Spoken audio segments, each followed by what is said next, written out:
Police प्रमुख मणिपुर का उसको तलब किया जाना चाहिए, मणिपुर के मुख्यमंत्री को तलब किया जाना चाहिए, देश के गृह मंत्री अमित शाह को तलब किया जाना चाहिए। इन्होंने देश के प्रधानमंत्री को क्यों नहीं बताया? और इन सब ने बता दिया था, नरेंद्र मोदी ये सब जानते थे, तो नरेंद्र मोदी सहित इन चारों को, गृह मंत्री अमित शाह को, बीरेन सिंह मुख्यमंत्री को और मणिपुर के पुलिस प्रमुख को जेल में डाला जाना चाहिए।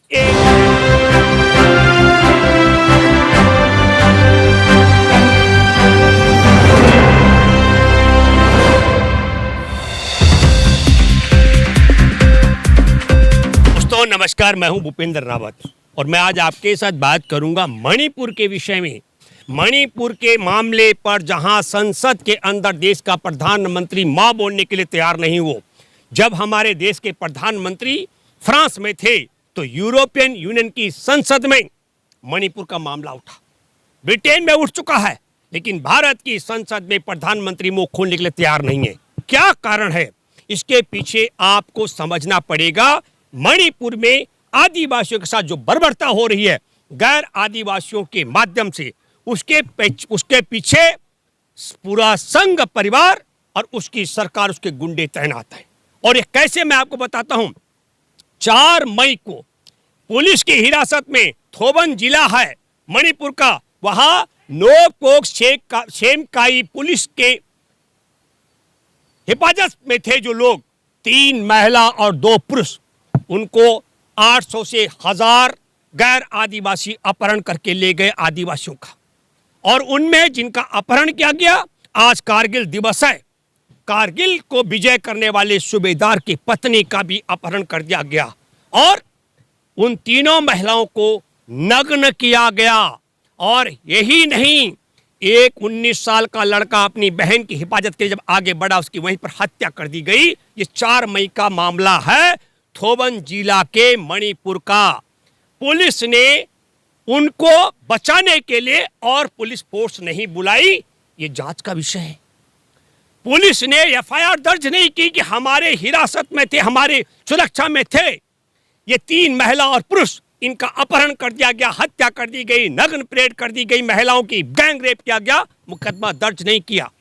इस 4 मई की इस बर्बरता के बाद 18 मई को गांव के जागरूक लोगों के, जब लोग होश में आए तो एक शिकायत दर्ज कराई गई, लिखित शिकायत। लेकिन 18 मई को की गई लिखित शिकायत का भी मुकदमा 21 जून को, घटना के 49 दिन बाद एफआईआर दर्ज की गई। तो कौन ताकत है कि मणिपुर में भूतपूर्व सैनिक, कारगिल का विजेता, हमारे देश में सूबेदार की पत्नी को नंगा करने वाले, उसका 2 और महिलाओं को नंगा करने वाले, 2 महिलाओं के साथ में गैंग रेप करने वाले बलात्कारी अपहरणकर्ताओं के खिलाफ मुकदमा दर्ज करने में 49 दिन क्यों लगाए गए? इसकी जांच होनी चाहिए, क्योंकि इस मामले को हमारे देश के मुख्य न्यायाधीश सुप्रीम कोर्ट के वो सुन रहे हैं। मैं उनसे अपील करता हूं, जांच यहां से शुरू होनी चाहिए कि 4 मई को जब अपहरण हुआ तो 4 मई को अपहरण करने के बाद उन्हें नग्न करना, उनसे गैंग रेप करना, हत्या करने का मुकदमा दर्ज न करने वाले पुलिस के खिलाफ मामला दर्ज किया जाना चाहिए। और बिना राज्य और केंद्र सरकार की इजाजत के बगैर कोई भी पुलिसकर्मी इतनी बड़ी गिरी हुई हरकत नहीं कर सकता है कि पुलिस की हिरासत में, सुरक्षा में जो लोग हो, उनका अपहरण करके ले जाए भीड़ और पुलिस छुट्टा छोड़ दे, हत्या करने के लिए, बलात्कार करने के लिए, नंगी परेड करने के लिए। ये कभी हुआ नहीं है। इसीलिए कहते हैं कि मोदी है तो मुमकिन है, कुछ भी हो सकता है। अब फिर दूसरी बात है, 18 मई को की गई शिकायत पर 21 जून तक मुकदमा दर्ज न करने का क्या कारण है? और तब मैं आपके माध्यम से कहना चाहता हूं, प्रधानमंत्री नरेंद्र मोदी संसद में मुंह नहीं खोलना चाहता है। आदिवासियों का जिस प्रकार वहां हुआ, एक कारगिल के विजेता सूबेदार की पत्नी, उस फौजाइन का नंगा नहीं किया गया। मैं भूपेंद्र रावत ये मानता हूं कि देश के लाखों फौजियों की पत्नियों को निर्वस्त्र करके अपमानित करने का काम संघ की सरकार और संघ के भाजपाई गुंडों ने किया है। मैं दूसरा जिक्र करता हूं, ये सिर्फ 2 आदिवासी महिला, उनके साथ नग्न परेड करके बलात्कार का मामला नहीं, बल्कि पूरे भारत की महिलाओं को नग्न करने का है। नहीं तो करोड़ों आदिवासी महिलाओं का मामला। मैं ये मानता हूं यह आदिवासियों का अपमान है। मैं मानता हूं ये हमारे देश के संविधान की आत्मा का हत्या है, महिलाओं के सम्मान की हत्या है, लोकतंत्र की हत्या है। और मैं तो ये मानता हूं कि इंसानियत की हत्या है। और जिस प्रकार 49 दिन तक FIR दर्ज नहीं की गई, और नरेंद्र मोदी तो अभी 20 जुलाई को जब हमारे देश के मुख्य न्यायाधीश ने कहा कि अगर सरकार एक्शन नहीं लेगी तो हम एक्शन लेने के लिए तैयार हैं, तब उसके बाद देश के प्रधानमंत्री का मुंह खोलना और जो हमारे देश की महिला बाल विकास मंत्री है स्मृति ईरानी, उसकी याददाश्त का वापस आना और उसका कुछ बोलना कि मैंने मुख्यमंत्री जी से बात कर ली है, तब मुझे लगता है कि मुख्य न्यायाधीश को जांच के दायरे में यह लाना चाहिए कि नरेंद्र मोदी इतनी अवधि तक मौन क्यों रहा। यदि नरेंद्र मोदी को यह जानकारी नहीं दी गई कि मणिपुर में 4 मई को हमारे देश के भूतपूर्व सैनिक कारगिल युद्ध विजेता सूबेदार की पत्नी को नंगा किया गया, आदिवासी महिलाओं को नग्न करके उनकी परेड लगाई गई, उनके साथ गैंग रेप किया गया, एक बच्ची की हिफाजत करने के लिए उसका भाई आया, उसकी हत्या कर दी गई, और ये सब पुलिस की मौजूदगी में पुलिस के साथ से उनको ले जाया गया। अगर नरेंद्र मोदी को यह जानकारी नहीं है तो ऐसे नालायक को 1 मिनट भी कुर्सी पर रहने का हक नहीं है।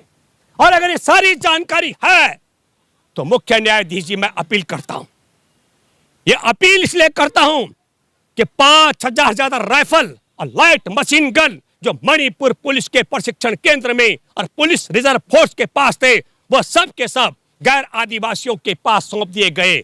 6,32,000 गोली आंसू गैस के गोले उनके हवाले कर दिए गए ताकि वह आदिवासियों का नरसंहार कर सके। इसलिए, और यह बिना राज्य और केंद्र सरकार के कतई संभव नहीं हो सकता। अगर यह राज्य सरकार ने किया, बीरेन सिंह ने किया, तो क्यों नहीं नरेंद्र मोदी की सरकार ने मणिपुर की सरकार को बर्खास्त करके उसे जेल में डाला।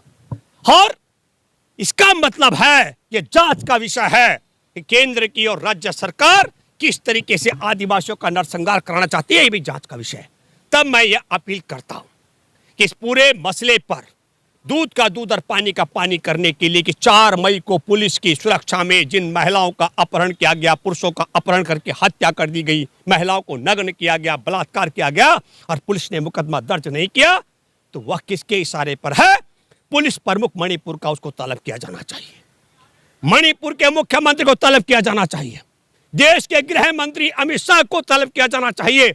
इन्होंने देश के प्रधानमंत्री को क्यों नहीं बताया? और इन सब ने बता दिया था, नरेंद्र मोदी ये सब जानते थे, तो नरेंद्र मोदी सहित इन चारों को, गृह मंत्री अमित शाह को, बीरेन सिंह मुख्यमंत्री को और मणिपुर के पुलिस प्रमुख को जेल में डाला जाना चाहिए। 1, 2 किस लिए डालना चाहिए?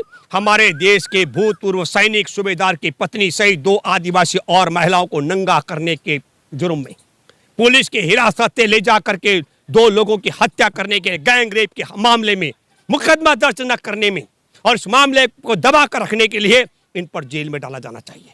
हमारे एक देश के राज्य का, एक राज्य मणिपुर के तमाम हथियार पुलिस के गैर आदिवासियों को, आदिवासियों की हत्या कराने के लिए लाइट मशीन गन, राइफल और गोली बारूद सौंपने के लिए इन्हें जेल में डाला जाना चाहिए। और तीसरी बात मैं करना चाहता हूं, तत्काल मणिपुर में सेना बहाल की जानी चाहिए और सेना की अगुवाई में घर घर सर्च किया जाना चाहिए ताकि 5000 से अधिक राइफल और लाइट मशीन गन और गोला बारूद बरामद करके जो आदिवासियों का नरसंहार किया जा रहा है उससे उनको बचाया जा सके। और मैं आपके माध्यम से एक बात बहुत जोर से और दावे के साथ कहना चाहता हूं, क्या मणिपुर सीमांत राज्य में आदिवासियों को इसलिए दंड किया जा रहा है भाजपा आरएसएस के गुंडों के द्वारा, सरकार के द्वारा, कि वह भारत में रह रहे हैं? तो क्या चाहते हैं आप कि मणिपुर के आदिवासी बगावत करके देश के खिलाफ जाए? लेकिन मैं आपके माध्यम से कहना चाहता हूं, यह देश की आजादी के जंग में अंग्रेजों के संग थे और देश की आजादी के बाद आज मैं बताना चाहता हूं, हमारे लिए तो सौभाग्य की बात है कि इंदिरा गांधी ने पाकिस्तान के 2 हिस्से करके बांग्लादेश बना दिया। अगर नहीं बनाते तो इतने बड़े पाकिस्तान की सीमा पर सुरक्षा के लिए कितना खर्चा हमको बहन करना पड़ता। यह बात मैं इसलिए करना चाहता हूं, आज हमारे देश के अंदर अग्निवीर 4 साल के लिए सैनिकों को तैनात करने पर नेपाल ने अपने सैनिकों को भारत की सेना में भर्ती करने से मना कर दिया। दूसरी 1700 किलोमीटर ज्यादा का मामला है। दूसरा बात, नेपाल में भारत के रुपए का प्रचलन बंद कर दिया गया। यह है विश्व गुरु बनने की ताकत। तीसरी बात, नेपाली अब भारत की सेना में भर्ती होने के बजाय चीनी सेना में भर्ती होने जा रहे हैं। यह है देश के साथ, और मैं कहना चाहता हूं कि चीनी सरकार से, चीन से सुपारी लेकर नरेंद्र मोदी ने योजनाबद्ध तरीके से हमारे देश की सेना को कमजोर करने के लिए अग्निवीर में तब्दील किया। और दूसरी बात, हमारा जो समझौता था 1947 का नेपाल के साथ में, नेपाली हर साल 40,000 नेपाली गोरखा भारत की सेना में सैनिक हैं और हर साल 1700-1800 से ज्यादा सैनिक भर्ती होते थे। पिछले 4 साल से भारत की सेना में नेपाली गोरखाओं ने भर्ती होना बंद कर दिया है। तब देश में खास करके मैं भूतपूर्व सैनिकों से, सेना के आला अधिकारियों से, सेना के अधिकारी रह चुके आप सबों से अपील करता हूं, ये नरेंद्र मोदी देश के साथ गद्दारी कर रहा है, ये सेना को कमजोर कर रहा है, नेपाल को भारत का दुश्मन बना रहा है। हमारे देश में कोई ताकत नहीं है। खरबों रुपए का खर्च आएगा 1700 किलोमीटर लंबी सीमा की हिफाजत के लिए, और ठीक वही स्थिति मणिपुर में भी की जा रही है। तब मैं ये कहना चाहता हूं आपके माध्यम से, इस समय सुप्रीम कोर्ट में मुख्य न्यायाधीश की बहुत बुरी प्रशंसा हो रही है, लेकिन मैंने कई मामलों को देखा है। मैं आपके सामने जिक्र करता हूं बिल्किस बानो के मामले में, जिसके परिवार के 14 सदस्यों की हत्या कर दी गई, उसकी मासूम बेटी की भी हत्या कर दी गई थी, गैंग रेप किया गया था, उसके बलात्कारी हत्यारे दंगाइयों को बाइज्जत रिहा कर दिया गया। मुख्य न्यायाधीश मौन है।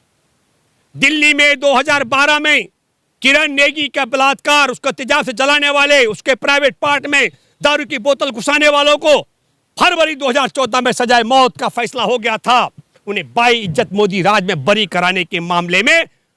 और तीसरी महत्वपूर्ण बात मैं आपके माध्यम से कहना चाहता हूं, जो पहलवान बेटियां, दादी माँ भी नहीं बता पाती है कि मेरा कभी यौन शोषण हुआ, पहलवान बेटियां सड़कों पर, यहां दिल्ली की जंतर मंतर पर ऐलान करती रही, सार्वजनिक तौर पर कहती रही कि यौन शोषण करने वाला भाजपाई सांसद है। उस मसले पर जिस प्रकार की सुनवाई मुख्य न्यायाधीश ने की है, मैं यकीनी तौर पर कह सकता हूं चंद्रचूड़ साहब कि अगर मेरी शक्ल खराब हो तो मैं क्रीम पाउडर लगा करके अपना चेहरा चमकाता हूं। मैं आपके फैसलों को कुछ रूप में देखता हूं।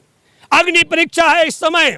मणिपुर को बचाने का एक ही तरीका, सबसे पहला तरीका है कि जो हथियार सौंपे गए हैं मणिपुर की सरकार के द्वारा गैर आदिवासियों को हत्या करने के लिए, उनकी बरामदगी कराने की जिम्मेदारी सुप्रीम कोर्ट की है। मणिपुर के आदिवासियों की हत्या कराने के लिए जो हथियार सौंपने का काम वहां की सरकार ने किया, वहां के मुख्यमंत्री को जेल में डालने की जिम्मेदारी आपकी है। वहां एफआईआर दर्ज न करने वाले 4 मई की बर्बरता को लेकर के एफआईआर पर दर्ज न करने में, आनाकानी करने का काम करने पर पुलिस प्रमुख को जेल में डालने की जिम्मेदारी आपकी है।